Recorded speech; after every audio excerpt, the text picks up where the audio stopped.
rushing. I'm rushing. I've got a shotgun right behind you. Come on, Dan. We're gonna go straight through the wall at the top of the stairs.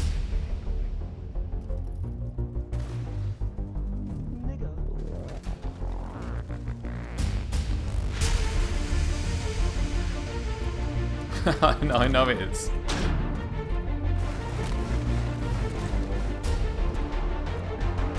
I shot like 3 of them up around.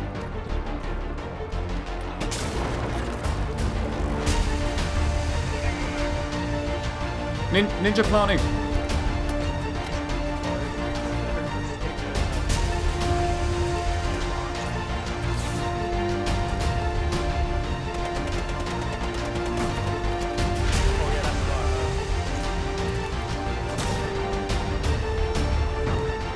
Fucking up that one. Oh yes! Oh yes.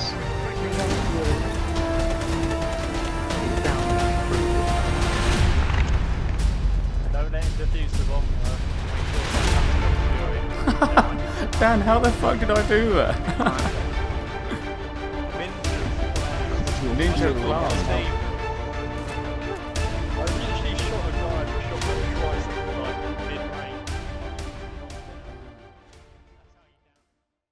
Hey guys, today I thought I'd make a video on Sledge, the crazy skinhead with a hammer, and perhaps a new way to use him. Ever since the launch of the game, Sledge has been one of my favourite operators, and I think he's my most picked. But one thing I never use, and I never ever see anyone use when playing as Sledge, is his shotgun. Now that is for a good reason. His assault rifle is so good and way more consistent than his shotgun, and the advantage it gives you over range means that Sledge's, there's not much point in picking his shotgun. But lately I've been trying to make the shotgun work on attack because I was thinking about how cool it is to just run up to a door, slam it open, run in and kill someone on the other side of it. But to do that you have to play a lot more aggressively. When using the shotgun, the element of surprise is your best friend, so most of my kills come from getting into the building quick enough so that the enemy can't react to me, and more often than not you'll catch them off guard, putting up a deployable shield or reinforcing a wall. So what you want to do is to make the shotgun work is to play aggressively as possible.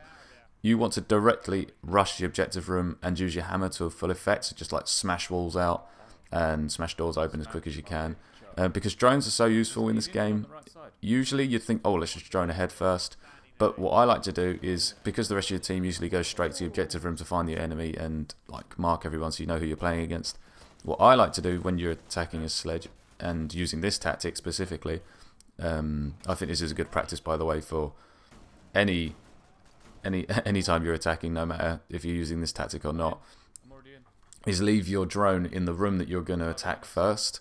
More importantly with this tactic, because you don't want to waste time with droning, so you want to do this in the preparation phase and leave it in the room that you're about to push or in like a hallway, and then that way you won't have to waste time on droning and clearing out rooms.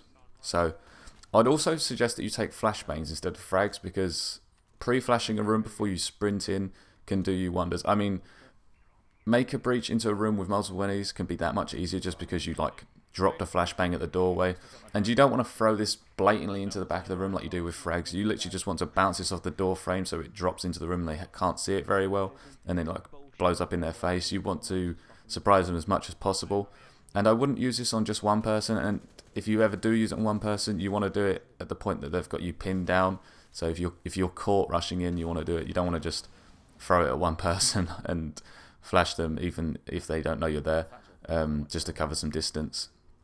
I'd say it's best used when you're going to the objective room when there's like 2 or 3 people in there, and that way you can actually get some chance of taking on 2 or 3 people once. It's more difficult with this shotgun than any other one because, or maybe not the French one, the French one's a bit worse I'd say, but with this shotgun it's difficult because the fire rate's so slow, so you really need to be accurate. But trust me, this tactic is good. If you can make it work, it is really good, and it's really satisfying to do. Yeah. Watch your heads. Oh, it's good. Right, I'm going to sledge the door down. We just sprint the get back on stairs. that We'll just drone. sprint up the stairs. Yeah. Alright, oh, we're gonna sprint the stairs. Okay, I'm coming back. It looks okay, look. I'm a bit behind you now. Securing the container once the threat is neutralized. It's in the train. You weren't joking when you said rush. Yeah, it's a good distraction. I'm not here enough this morning. Secure the We're in. biohazard container. It was a good strategy. I'm watching this one. Hostile activity. Oh, it's through the thing, through the bridge.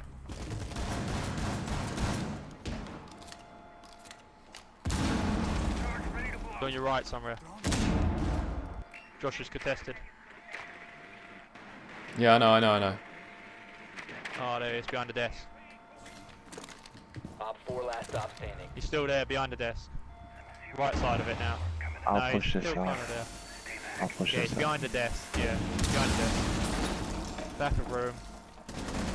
Secure the container. Yeah, that's one. Yeah, see, that rush track worked really well. You can also pair up with a friend doing this, or go with 3. You could you could even rush for your whole team if you want to. But I'd say it's best on your own or with one other person, and those other people could be either.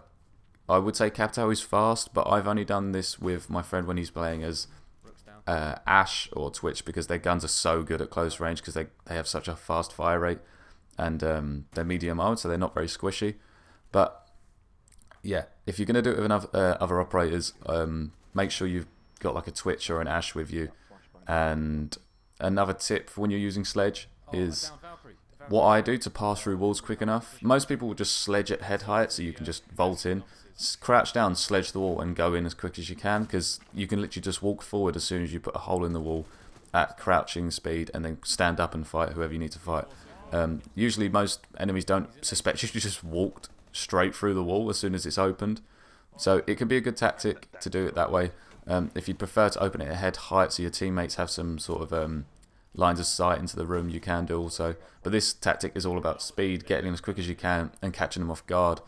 Sometimes I've had this 2 or 3 times on 2 separate game modes, on bomb and, like you saw in the intro, where I managed to just breach the room as quick as I could without them knowing that I was going to be there. By the way, this often will only work once a game. If you're against a good, competent team, this will only work once per game. They usually kind of catch on and start reinforcing the walls that they didn't last time because you managed to get in too quickly. But I've managed to make this work twice, and by make it work, I mean get into the objective room and win the game off of me running in that room. And that was on secure area, and like you saw in the intro with bomb. But yeah, if you'd like to see another sort of video like this, like an alternative way to use operators, I could turn this into a series. But I thought a lot of people don't use Sledge. A lot of people use Sledge the same way. They just pick his assault rifle and push up slowly, smashing out certain walls, and don't use the hammer a hell of a lot, and focus just on his frag grenades. So I was just thinking, oh, well, what could you do with his shotgun and flashbangs, and come up with a more aggressive playstyle with using Sledge. And I'm sure other people do use it, but on the PS4 I don't see it much. So with that being said, if you'd like to see another video like this where I talk about alternative ways to use operators, leave a comment down below, and if you like the video, leave a thumbs up, subscribe for more Rainbow Six Siege content, and I'll see you in the next one. Watch that window, Joel. Watch that window. Oh shit, I'm up there. Fucking hell. Didn't realise. Just checking the window. Go for it, baby.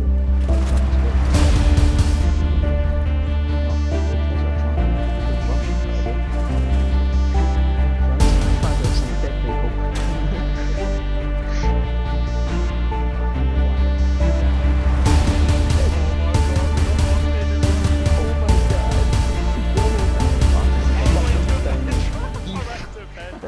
Dan, you're a magnet to those things.